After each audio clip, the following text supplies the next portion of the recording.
और अब खबर बिहार से, जहां पर बांकीपुर विधानसभा सीट पर होने वाला उपचुनाव अब सिर्फ एक सीट का चुनाव नहीं रह गया। इस चुनाव ने पूरे राज्य की राजनीति का ध्यान अपनी ओर खींच लिया है। वजह है बीजेपी का सीट से उम्मीदवार का नाम वापस लेना।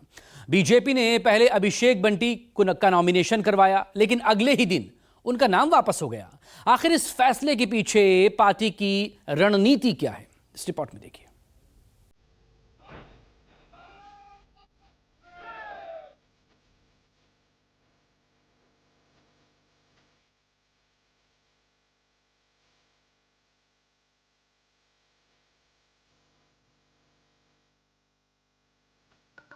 बांकीपुर से बीजेपी ने क्यों बदला उम्मीदवार? क्या प्रशांत किशोर की वजह से बीजेपी ने लिया फैसला? बीजेपी पर किसका प्रेशर? क्या नीरज दे पाएंगे पीके को टक्कर?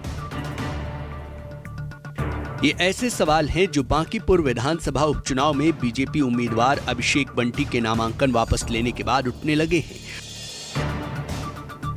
दरअसल बीजेपी उम्मीदवार अभिषेक बंटी ने 9 जुलाई को नामांकन दाखिल किया था, लेकिन 10 जुलाई को उन्होंने अपना नामांकन वापस ले लिया। हालांकि उन्होंने इसकी वजह पारिवारिक कारण बताया। मुझे भारतीय जनता पार्टी ने बांकीपुर विधानसभा में उपचुनाव में एनडीए के प्रत्याशी बनाया था। उसके लिए केंद्रीय नेतृत्व, प्रदेश नेतृत्व का मैं आभार व्यक्त करता हूं। विनम्रता के साथ आपको आग्रह करना चाहता हूं कि मैं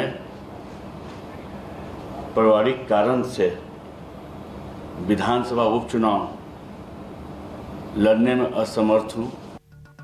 अभिषेक बंटी के नामांकन वापस लेने के कुछ ही घंटे बाद बीजेपी ने नीरज सिन्हा को अपना नया उम्मीदवार घोषित कर दिया, जिसके बाद सवाल उठने लगे, आखिर बीजेपी ने कैंडिडेट क्यों बदला?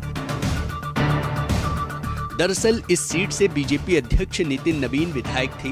राज्यसभा के लिए सांसद चुने जाने के बाद उन्होंने इस सीट से इस्तीफा दे दिया। बांकीपुर सीट को लेकर राजनीतिक गलियारों में कई तरह की चर्चाएं हैं। बीजेपी हर हाल में इस सीट को जीतना चाहती है। इसके साथ ही बिहार के मुख्यमंत्री के तौर पर सम्राट चौधरी के लिए भी ये पहला मौका है जब वो बतौर सीएम किसी चुनावी दंगल में उतर रहे हैं। बांकीपुर का मुकाबला इसलिए भी खास हो गया है क्योंकि यहाँ जन सुराज के संस्थापक प्रशांत किशोर चुनाव मैदान में हैं। प्रशांत किशोर बिहार की राजनीति में सक्रिय हैं और राज्य भर में जन संवाद यात्राओं के जरिए अपनी अलग राजनीतिक पहचान बनाने की कोशिश कर रहे हैं। ऐसे में इस चुनाव को बीजेपी बनाम प्रशांत किशोर की प्रतिष्ठा की लड़ाई के तौर पर भी देखा जा रहा है। जो 7वां फेल है, गुनाह ये है कि वो झूठा सर्टिफिकेट लगाकर कहता है कि हम अमेरिका से पढ़कर आए। हम लोगों ने बिहार में देखा है नेताओं को अपराध को संरक्षण देते हुए। यहाँ कई नेता हैं जो अपराधियों को बचाते हैं। ये पहली बार देख रहे हैं कि कोई खुद अपराधी ही मुख्यमंत्री बन गया है। डंके की चोट पर मैं रोज कहता हूँ कि ये आदमी अपराधी है, ये आदमी अपराधी है। मुझे किसी ने कहा कि भैया मुख्यमंत्री बन गए हैं, थोड़ा संभल कर बोलिए। मैं आपको कैमरे पर कह रहा हूं, रोज लोग रिकॉर्ड करके चला रहे हैं, हम डरते नहीं हैं। इस आदमी ने 1, 2 नहीं 7 लोगों की हत्या में जेल काटा है। हालांकि राजनीतिक गलियारों में ये चर्चा थी कि यदि पार्टी उम्मीदवार बदलेगी तो किसी बड़े और चर्चित चेहरे को मैदान में उतार सकती है, लेकिन पार्टी ने संगठन से जुड़े नीरज सिन्हा पर भरोसा जताया।